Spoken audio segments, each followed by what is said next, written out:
Song Ave Maria here on Democracy Now!, democracynow.org, The War and Peace Report. Salee Alawi now joins us in Firehouse Studio. Last December, she lost both her legs in a U.S. airstrike. The same attack killed her 13-year-old brother and her best friend. We're also joined by Salee's father, Hussein Alawi Ferris. He works as a foreman at a pickle factory in Iraq. After nearly 4 months of medical treatment in South Carolina, they're preparing to return to Iraq. Welcome to Democracy Now! Thank you. Salee, you're wearing lots of jewelry. Can you talk about where you got it from? احكيلنا عن هاي المجوهرات اللي لابستها القلايد وال. This Georgian. This is from Georgia. This one Georgian. This South Carolina. And this is from South Carolina. This one South Georgian. This South Carolina. So they are all from South Carolina and. So these are all from friends you've made here in the United States? هاي كلها من الأصدقاء اللي أنتي سويتيهم. صاروا عندك أصدقاء هنا؟ لا. لمن إجيتي؟ من أصدقائك؟ Anna Cole. Huh? Anna Cole. These are her best friends, Anne and Cole. From here. You have come here to America and have gotten new legs? اجيت هنا لأمريكا وصاروا عندك أرجل مصطنعة. Yes. Yeah. How does it feel? شلون تحسين من تلبسيهم؟ بس وحدة ما مرش لهاي ما أقدر ألبسها. It feels good. One of my legs just hurts so much, and so I think it's just infected. It hurts when I wear it. Hussein, how has it been for you to come to the United States? We just watched the video where you describe what happened to Salee. Can you describe what you felt when you were invited to America? احنا شفنا هسه الفيلم وحكينا عن اللي صار لسالي، بس احكي لنا عن شعورك لما اجيت لأمريكا، شنو اللي حسيته؟ صراحة يعني أنا أول كلام أبدي. Honestly, I want to start with. أشكر جدا الشعب الأمريكي الصراحة اللي هو طيب اللي I thank very much the good American people. معلومة يعني متأخر عرفناها لما اجينا لأمريكا يعني صراحة. It is a very late information that we learned that the American people are good people.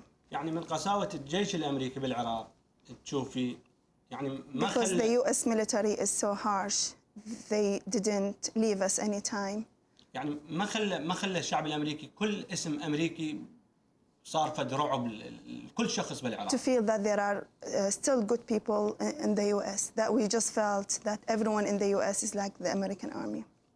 الصراحة من جيت لأمريكا يعني باوعت الناس مهتمة بسالي وبغير سالي. But honestly, when I came to the U.S., I just saw a lot of people who were very interested to help Salee and other than Salee. يعني شيء ولا دخل دماغي يعني صراحة. I couldn't believe it. اختلاف كبير يعني احنا مع الأسف اللي كنا نحكم عليه يعني الشعب الأمريكي يعني. Alas, we had a very bad impression on the people in the U.S. والجند الأمريكي كان عندنا سوى يعني مع الأسف يعني هذا اللي أتندم عليه أنا يعني مع الاسف اقول هاي بس. The American soldiers, alas, are really harsh on us. You lost, well, your daughter lost her legs, her best friend. You lost your son? أنت خسرت ابنك استشهد وبنتك راحت رجلها وصديقة بنتك همينة صح؟ نعم. Yes. In that attack? نفس الهجوم؟ نفس الحادث. نعم. Yes, the same incident. And your other daughter? وبنتك الأخة؟ نعم رجلها تنبتر يعني اليمنى لازم تنبتر يعني التهاب قوي باقي منها شيء جزء بسيط يعني. Yes, one of her legs has to be cut off. Salee, what do you tell American children about what happened to you? إذا تريدين تدزين رسالة للأطفال بأمريكا اللي هم بعمرك، شو تريدين تقولي لهم؟ ها؟ Thank you. I want to tell them thank you. Are you going back to Iraq, Salee? راح ترجعين للعراق؟ Are you afraid to go back? ما خايفة ترجعين للعراق؟ No. No, I'm not afraid. How do you feel about going back, Hussein? وأنت شنو إحساسك برجعتك للعراق؟ والله تعرفين انت يعني مثل ما يقول جسدي هنا وقلبي بالعراق. As you know, my body is here, but my soul is over there. ما اتصور يصير بعد ازيد من اللي صار هذا. And I don't think worse things are going to happen in Iraq. What was your experience with the U.S. military before the air attack? بالنسبة لتجاربك شنو اللي شفته من الجيش الأمريكي قبل هذا الحادث؟ ماكو شيء يعني فد شيء حلو ينحكي. There is nothing good to tell. يعني يعني بضربة سالي ورا شهرين يعني ورا من ضربة سالي الجيش الأمريكي قصف عشوائي على المنطقة. 2 months after the incident where Salee was injured, again random shooting started to happen in the neighborhood. يعني الساعة بثلاثة بالليل تقريبا. At 3 in the morning one night. دبابة تضرب بيت والعائلة نايمة بيه بثلاثة بالليل يعني. A tank was firing at a house while people were sleeping inside. والسقف يوقع على العائلة كاملة بأكمل 8 نفرات. And I saw the roof of that house collapsing on the people inside. ونجي على البيت نحفر شق احنا 11 ساعة تقريبا نحفر بالشق. We spent 11 hours to dig through the wrecks, trying to find someone who's نسمع alive. صوت وعي يعني صوت نسمع. Because we heard someone's voice who was still alive. لقينا 7 نفرات يعني منتهين من ضمنهم الأب والأم. 7 people out of 8 were killed in that attack. ونفر واحد طلعناه 4 أشهر وهسه هو عايش بالفلوجة. Only one baby who was 4 months old who was alive, and we were able to get him outside, and he's still alive, and now he's in Fallujah. يعني هاي وحدة من مئات الآلاف المصائب اللي يشوفها العراقي. This is one of the hundreds of thousands of the incidents and miseries Iraqis face every day. Well, I want to thank you for being with us. Where do you return when you go back to Iraq? What city? تقول بالنهاية أشكرك شكر جزيل وأريد أسألك وين راح ترجع هسه من رجعتك للعراق بأي مدينة راح تكون؟ للفلوجة إن شاء الله. تفلوجة. بس عندي كلام أنا بس أريد أحكي إذا تسمح لي. But if you allow me to say some words. ممكن؟ Yes. طبعا أنا أولا يعني شكر العميق لأخويا ويعني ومنقذ حياة سالي هو كول ميلر. I am very grateful to my brother and to the best person, my brother Cole, who helped bringing life back to Salee. يعني صراحة سالي أعتبرها ولدت اليوم يعني بأمريكا من إجت لأمريكا ولدت ولادة جديد يعني سالي ما أي عوق ما عندها. For me, honestly, Salee was born again when she came to the U.S. يعني حتى ولو الشعب الأمريكي إذا ما عنده ذيك الحرية وذيك الديمقراطية اللي يحجون عليها وما يقدر كل شيء يحركون ساكن بالعراق يعني يدعمون هالشخص هذا. Even though people in the US cannot really help to end the situation in Iraq, I would like everyone to help this person call. لأن هذا عمل إنساني يعني صراحة ما أظن واحد يعني يخالفني الرأي بهذا. I don't think anyone can object me on this. This is a humanitarian action. يعني كول أنا متهجر من بغداد وأنا بعدني ما جايبني لهنا يعني لأمريكا يبعث لي أنا كنت ألزم الكتب أحرقها على مود أدف سالي ورسل والعائلة لأن ما عندي متهجر من بغداد أنا إلى الفلوجة. When I was forced to leave my home, when I was displaced, Cole used to send me money while I was setting books and board books. just like to have some warmth in the house. المعجزة عندنا اللي يشيله 5 لترات نفط بالشتاء ويشيلها فشيء غريب يعني. And at that time it was a miracle if someone saw someone else carrying 5 liters of fuel.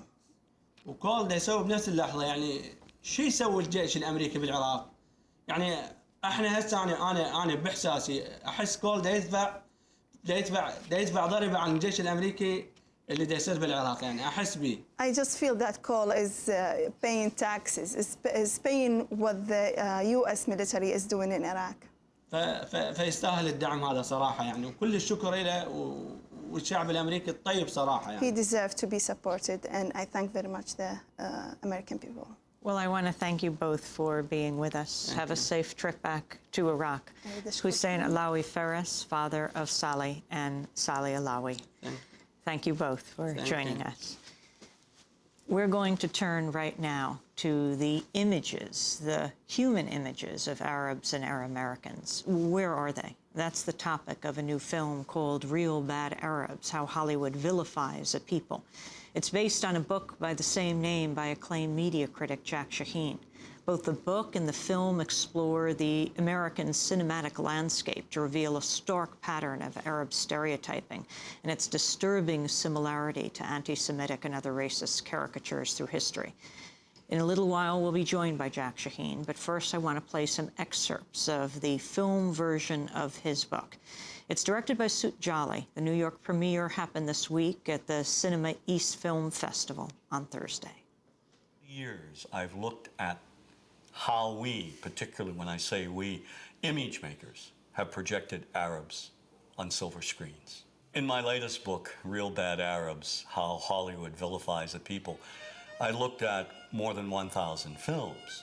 Films ranging from the earliest, most obscure days of Hollywood to today's biggest blockbuster.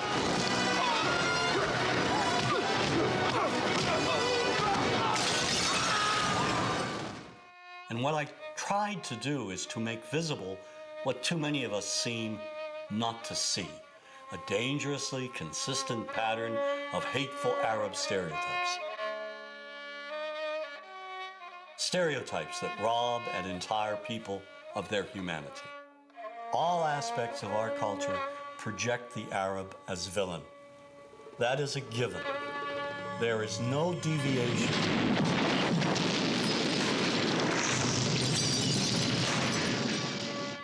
We have taken a few structured images and repeated them over and over again. You are hostages of the Holy Freedom Party. Whether one lives in Paducah, Kentucky, or Wood River, Illinois, we know basically the same thing. Listen to the sound, Jesus, of our God. We know the mythology, namely Hollywood's images of Arabs.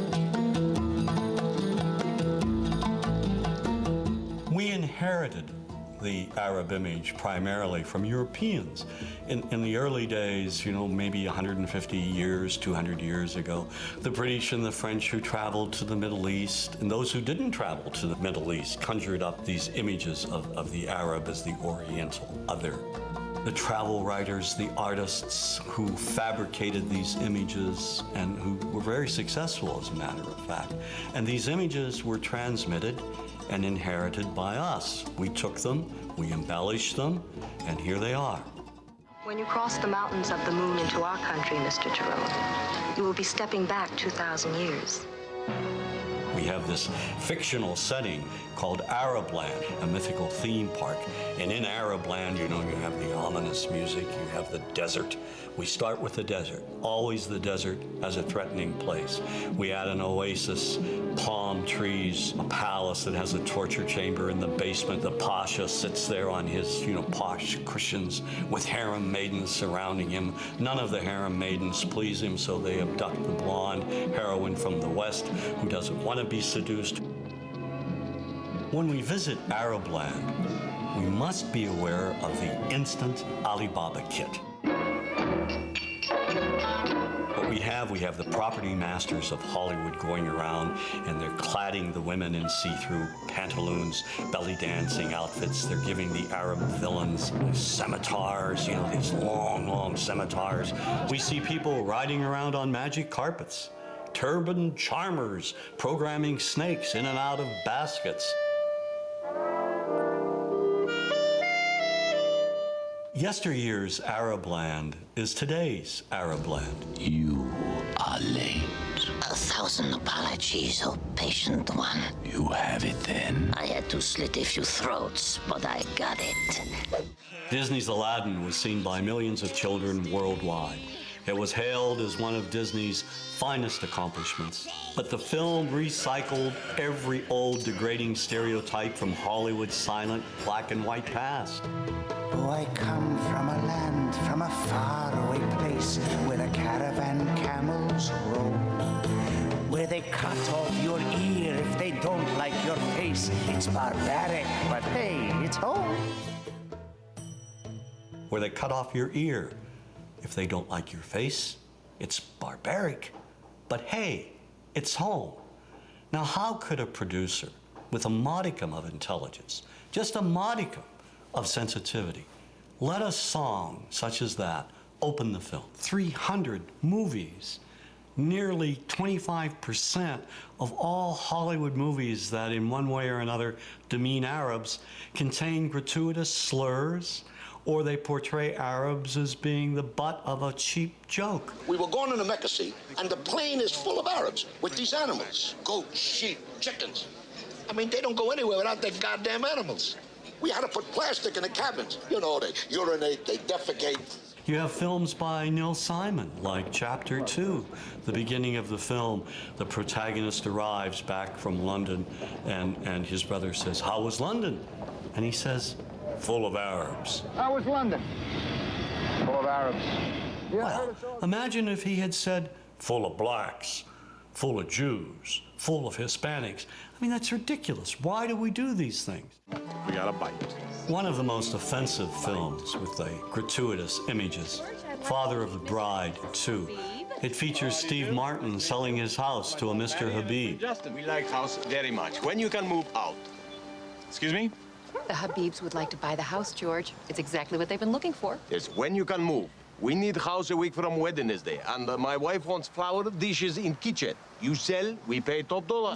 When Habib's submissive wife tries to speak, he shouts gibberish at her.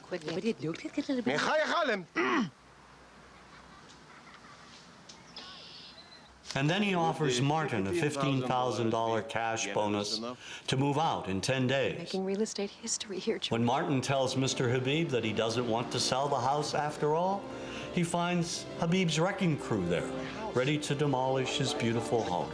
And in a scene that calls to mind one of the most degrading stereotypes of the Jewish people, Mr. Habib demands an extra $100,000 to sell the house that he has owned for just a day back to Martin. You want me to take out a loan on something I owned free and clear just 24 hours ago? Well, that is up to you, George. Your path, your fence, your memories. Now, if you looked at the other Father of the Bride films, Elizabeth Taylor, Spencer Tracy, there were no Arabs or Arab Americans. So why does Disney inject these horrific, sort of offensive characters in Father of the Bride Part 2? It's the same reason that in Gladiator, the slave traders who kidnap Russell Crowe and bring him back to Rome are Arabs. Right. I mean, this is ridiculous. I mean, why does Hollywood inject Arabs, scenes of Arabs, and or slurs demeaning Arabs in movies having nothing to do with the Middle East. So you're sitting like I am, for example, watching Back to the Future. Oh my God. About a mad scientist. Tell me, I don't know how. And yet, early on in the film, we see these ugly, inept Libyans with machine guns in a parking lot trying to gun down the protagonist. I mean, why?